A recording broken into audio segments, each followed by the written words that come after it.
itu nggak tahu. Nggak tahu sama sekali. Nggak tahu sama sekali. Wah, tanggal pastinya belum pas gitu. Mungkin bulan Juli. Saya ingatnya sih April ya 2019. Kurang sosialisasi kali ya. Jadi untuk tanggal pemilu sendiri kita sering kurang aware jadinya.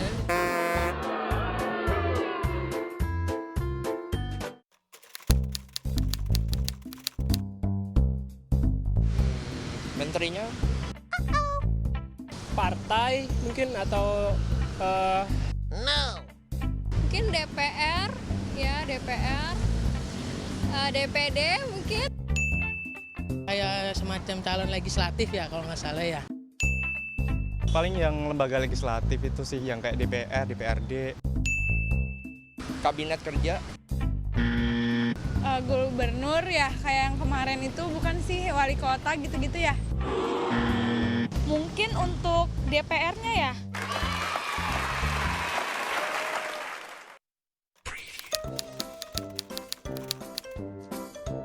Ya walaupun nggak peduli-pedulinya personally sama politik, tetap menurut saya tetap penting sih. Nyoblos dong, masa golput? Apalagi kan sebagai pemilih pemula gitu ya, mau ikut serta tentu saya dalam membangun negara ini. Ya kita juga warga negara harus support pemilu.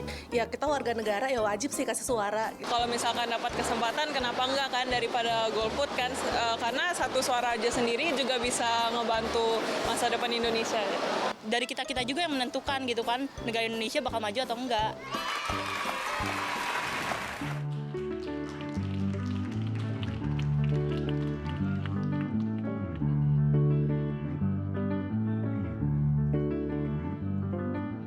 Matahari sudah di penghujung petang. Ku lepas hari dan sebuah kisah tentang angan pilu yang dahulu melingkupiku.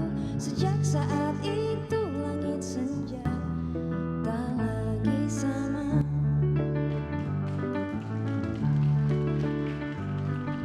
Sebuah janji terbentang di langit biru, janji yang datang bersama pelangi. Angan-angan pilu pun perlahan-lahan menghilang, dan kabut sendu pun berganti menjadi rindu. Aku mencari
Monita Tahalea.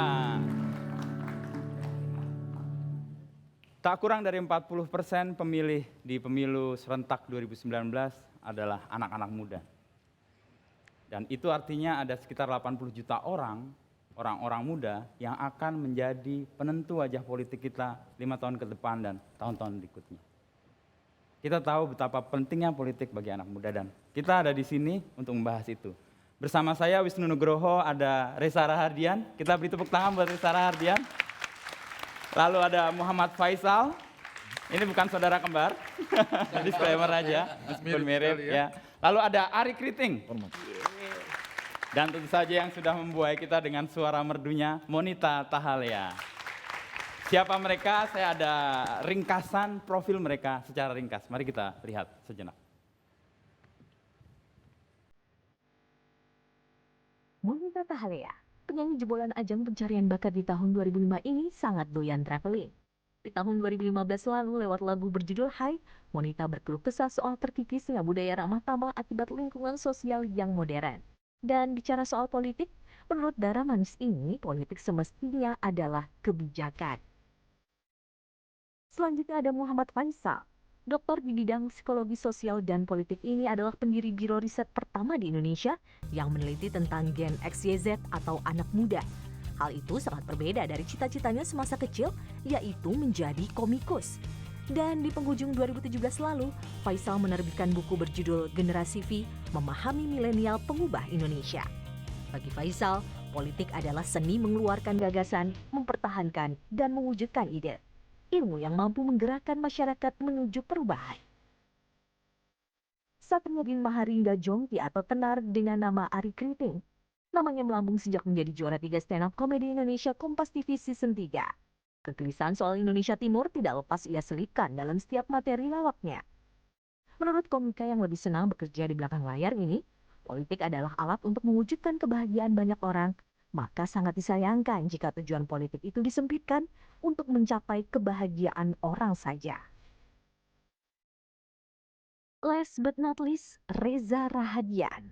Aktor kelahiran 31 tahun silam ini dikenal piawai memerankan tokoh nasional, mulai dari tokoh politik Haji Omar Said Sokro Aminoto hingga Presiden ketiga Indonesia Baharudin Yusuf Habibie. Tahun 2017 lalu, aktor kelahiran Bogor ini menyabet predikat sebagai aktor terbaik dalam ajang bergengsi Festival Film Asia Pasifik. Buat seorang Reza Rahadian, politik hari ini adalah proses adu argumentasi masing-masing pemangku kekuasaan. Ari, tadi kamu menyebut politik itu sebisa mungkin membahagiakan banyak orang, bukan kelompok-kelompok. Betul sekali. Itu harapan atau realita yang sekarang terjadi? Oh, sudah pasti realita ya. Betul, sekarang terjadi. Harapan lah pastinya ya, harapan lah pastinya. Kalau harapan sih pasti harapan. Kalau realitanya ya pasti kayaknya masih jauh dari itu ya. Iya, kalau saya bicara seperti itu karena kan saya kan basicnya stand up komedian ya. Saya stand up komedian. Pas saya bilang realita tadi semua pada tidak terima ya. Saya salah ingat. Berarti Anda sama-sama sepakat ya sama saya kalau itu angan-angan ya. Tidak, saya bicara begitu karena saya ini kan stand up komedian.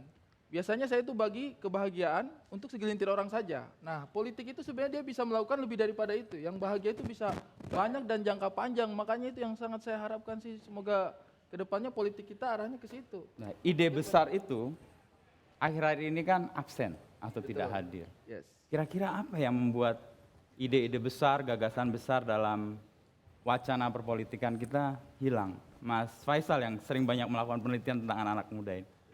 Saya rasa sebetulnya gagasan-gagasan besar itu tetap ada. Dia tidak absen. Anak muda juga masih kritis dan masih idealis. Hanya saja mungkin wujudnya sekarang sedikit berubah. Jadi kalau dulu gagasan besar, ide-ide itu menjadi isme-isme yang nanti diajarkan kepada masyarakat, sudut pandang baru. Kalau sekarang ide-ide itu diwujudkan dalam bentuk karya dan kreativitas. Saya rasa itu ada perbedaannya. Jadi dia tetap ada sebetulnya gagasan besar itu. Oke. Kalau untuk saat ini, Reza sekarang lihat bagaimana sebenarnya anak-anak muda berpolitik dalam pandangan Reza. Baik lagi ya, banyak banget anak-anak muda yang punya idealismenya sendiri dan saya mungkin melihat bahwa kembali lagi bahwa idealisme itu bisa menjadi sesuatu yang ideal bagi orang per orang gitu. Dan banyak banget anak-anak muda hari ini mungkin yang melihat politik sebagai salah satu bentuk kegiatan yang rumit. Betul. Apalagi dilihat dari apa yang kita consume hari ini lewat peta politik yang terjadi di Republik ini cukup membuat anak-anak muda juga nggak sedikit yang merasa bahwa kayaknya better saya melakukan hal-hal lain yang sifatnya juga mungkin tidak sebesar itu tapi bermanfaat juga buat orang banyak gitu. Politik kekinian yang membuat Reza tidak terlalu nyaman apa yang membuat tidak terlalu nyaman? Aduh, capek juga ya ngelihat para pemangku kekuasaan, politikus-politikus yang saya amati lewat beberapa stasiun TV, lewat acara-acara, ya isinya adu argumentasi terus, tapi at the end of the day, ini jadi tontonan yang menghibur, lebih menghibur dari film jangan-jangan. Iya, jadi tontonan politik akhir-akhir. Kalau Monita lihat politik tadi menyebut sebagai kebijakan ya. Kebijakan apa yang kira-kira bisa diubah dengan politik? Ya kan ada hak, ada kewajiban gitu. Seseorang yang ada di dunia politik dikasih otoritas, tapi banyak yang nggak mau bertanggung jawab dengan kepemimpinan yang dikasih gitu. Jadi seharusnya itu sebuah kebijakan bijaksana gitu, tapi banyak yang kita bisa lihat sendiri nggak bijaksana gitu. Makanya saya males nyalek. Padahal banyak yang nawarin Reza. Main film pengaruhnya lebih gede. Banyak yang nawarin pasti. Banyak yang nawarin. Gak ada sih emang kebetulan. Menarik bahwa kita melihat ada survei di Litbang Kompas yang mengatakan bahwa atau menemukan bahwa jumlah orang yang terlibat dalam partai politik itu makin kecil untuk ukuran anak muda. Kita lihat ini. Ini yang membuat anak-anak muda tidak bersedia bergabung ke partai politik. Apa yang membuat mereka tidak mau jadi anggota partai politik, malah mereka memilih menjadi anggota organisasi masyarakat atau organisasi Papua. Oke. Dan kita menjadi agak cemas juga dalam fakta yang kita dapat di Litbang Kompas, jumlah pemilih muda dari tahun ke tahun itu meningkat. Tetapi partisipasi atau keterlibatan atau keterpilihan anak muda di DPR atau di lembaga-lembaga pemerintah itu turun. Nah ini fenomena apa kalau melihat seperti ini? Faisal bisa menjelaskan ini? Saya rasa yang utama ya ada persepsi di anak muda bahwa untuk bisa terlibat secara masuk ke dalam politik praktis itu sulit. Karena apa? Karena biasanya mereka yang masuk ke partai politik itu kalau tidak mereka berasal dari satu keturunan keluarga elit politik tertentu atau punya modalitas yang besar atau dia populer seperti Mas Reza gitu kan. Sebentar, saya potong. Ada 3 klaster berarti ya? Ada 3 Satu, dia memiliki modal sosial yang besar. Ya. Kedua, dia memiliki modal kapital yang besar. Ya. Yang ketiga, keturunan dari pendiri partai politik. Jadi kalau tidak punya 3 itu, dia merasa, apakah saya belong ke sebuah partai politik? Saya tidak punya 3-tiganya ya kebetulan ya. Kayaknya mimpi-mimpi saya untuk terlibat kayaknya sulit ya. Tapi mungkin kalau melihat tadi gitu ya, parpol keterlibatan di partai politik misalnya tuh yang lebih paling besar gitu. Ya bisa jadi juga mungkin banyak anak-anak muda yang merasa tiap-tiap parpol pasti punya pemimpinnya masing-masing gitu. Entah simpatik atau tidak simpatik dengan pemimpinnya, dengan kebijakan yang dibuat atau argumen-argumen yang diutarakan juga sehingga membuat wah males juga nih kalau jadi kadernya gitu. Dan untuk masuk ke misalnya contohnya tadi DPR kan tetap butuh itu gitu, butuh kendaraan-kendaraan politik itu gitu. Tapi realitas bahwa tidak banyak orang terjun ke politik tidak berarti anak muda sebenarnya tidak berbuat untuk negeri ini ya. Setuju kalau itu. Ya. Kita melihat ada banyak kegiatan-kegiatan atau aktivisme anak-anak muda yang sebenarnya lebih real. Monita juga terlibat di kegiatan yang mendampingi anak-anak yang tidak bersekolah. Bisa cerita Monita? Saya udah 2 tahun ini. Tahun pertama saya ikut namanya Berani Mimpi untuk Sumba.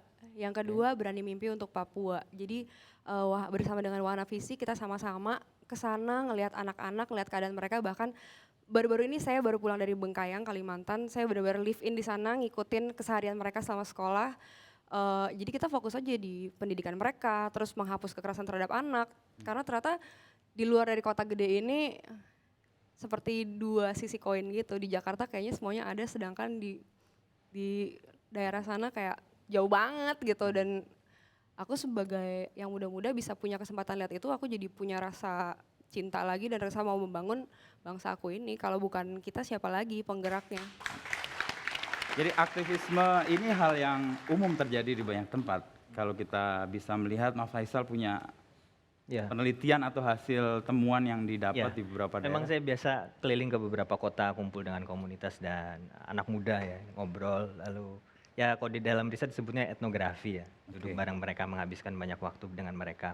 Nah memang saya lihat memang kegiatan-kegiatan movement, aktivitas komunitas yang peduli pendidikan, kesehatan, sosial itu makin banyak.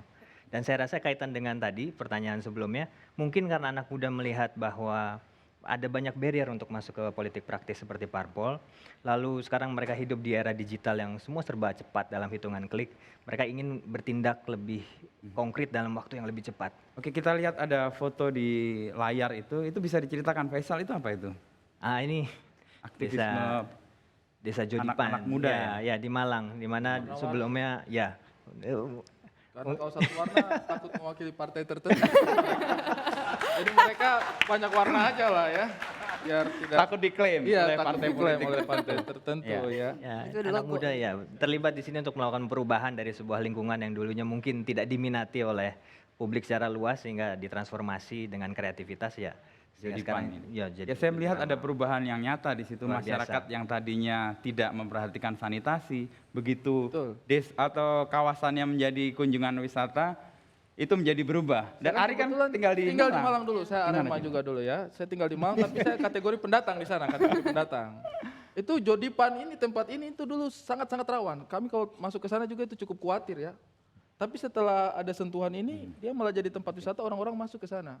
Kayaknya orang-orang di sana langsung terbuka gitu ya terhadap orang luar. Kalau dulu sih, artinya apa? Sentuhan kreativitas seperti ini itu ternyata bisa merubah perilaku masyarakat yang tadinya tertutup juga. Nanti saya pulang ke kampung ini, timur saya kasih warna-warni semua. Kita nggak mewakili apa-apa kan ya, biru-biru gini? Oh tidak, Nggak dong. Tidak dong. Nggak dong. Biru itu teduh.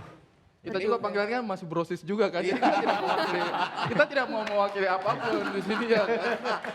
Ari, Indonesia Timur itu sesuatu yang kita pandang sering dalam kategori politik itu sesuatu yang jadi jualan setiap kampanye. Sepakat. Ari melihat anak-anak atau anak-anak muda di Indonesia Timur sebenarnya apa sih rindu mereka terhadap politik di Indonesia ini? Kalau menurut saya sih teman-teman anak-anak muda dari Indonesia Timur sih harusnya sudah mulai memilih itu tidak boleh sampai golput. Tapi kita memilih itu harus sudah punya strategi.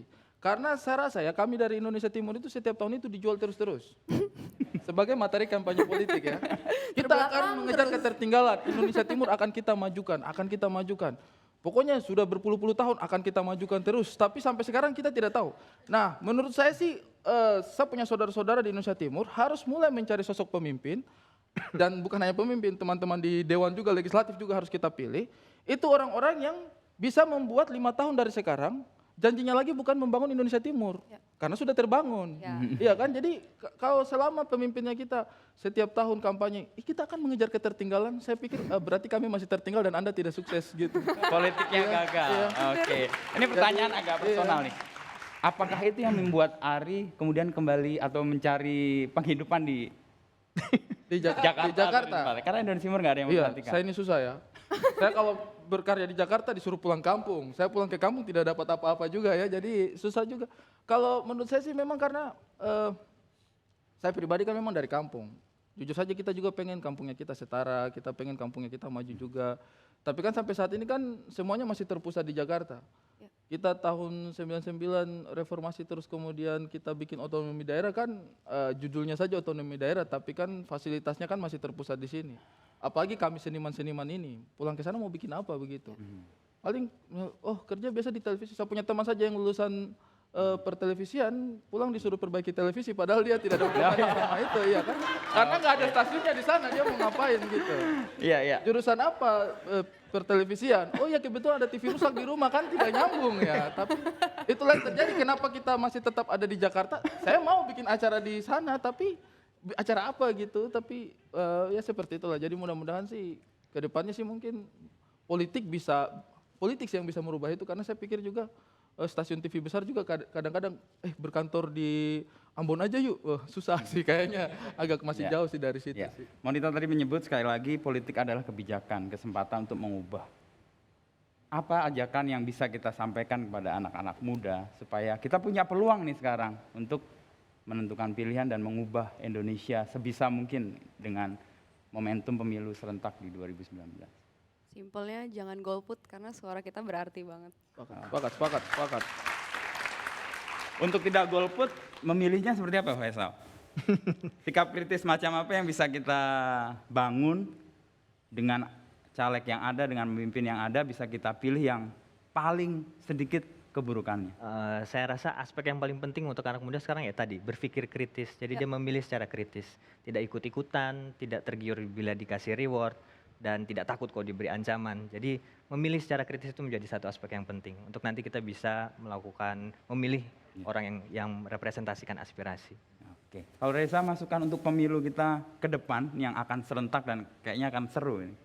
Ya semoga pemilu nanti kita semua tahu bahwa kita semua yang ada di ruangan ini juga mungkin punya pilihan-pilihan yang berbeda. Masing-masing punya calonnya sendiri-sendiri, baik di legislatif maupun untuk pemilu pilpres. Tapi mudah-mudahan kita semua juga bisa ikut berperan serta dalam menjaga situasi untuk tetap kondusif, tetap menjaga persatuan, tetap bisa ikut mendukung pemilu yang damai. Oke. Ari, terakhir. Mengenai pemilu ke depan. Saya mau cari, Anda sudah mulai ketawa, Anda mau tidak percaya jawaban saya ini.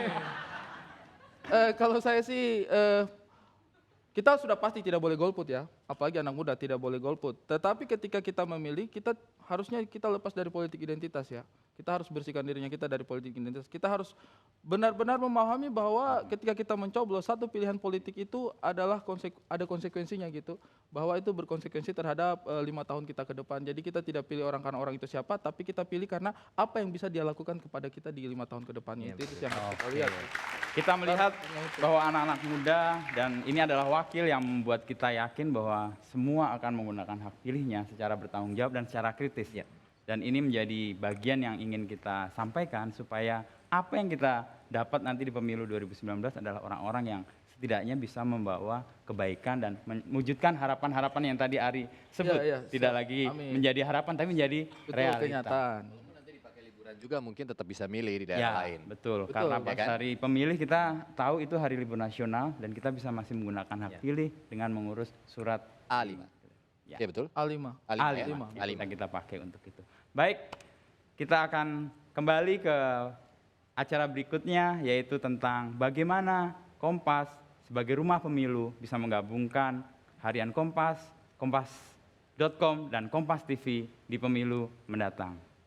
Terima kasih Reza, terima kasih Faisal, terima kasih Ari, dan terima kasih Monita.